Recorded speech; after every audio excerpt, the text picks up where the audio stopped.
পৃথক পৃথক মামলায় আন্তর্জাতিক অপরাধ ট্রাইব্যুনালের সাবেক প্রসিকিউটর তুরিন আফরোজ ও আওয়ামী লীগ নেতা শাহে আলম মুরাদ সহ ৬ জনকে গ্রেফতার দেখানো হয়েছে। ২৮ April Dhaka chief metropolitan magistrate CMM আদালত এ আদেশ দেয়। পুলিশের সাবেক অতিরিক্ত উপমহাপরিদর্শক মশিউর রহমান ও মোল্লা নজরুল ইসলাম, ছাত্রলীগ নেত্রী খাদিজা আক্তারকে গ্রেফতার দেখানো হয়েছে।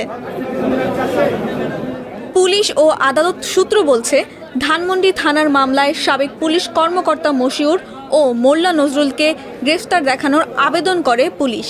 আদালত এই আবেদন মঞ্জুর করে কারাগারে পাঠানোর আদেশ দেন।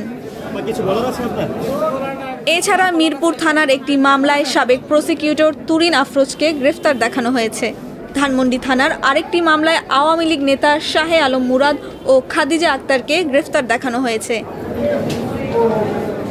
এর আগে ৮ এপ্রিল তুরিন আফরোজকে রাজধানীর উত্তরা পশ্চিম থানা এলাকায় নিজের বাসা থেকে তাকে গ্রেফতার করা হয় এবং ১৭ এপ্রিল শাহে আলম মুরাদকে গ্রেফতার করেছে ঢাকা মহানগর পুলিশের গোয়েন্দা বিভাগ।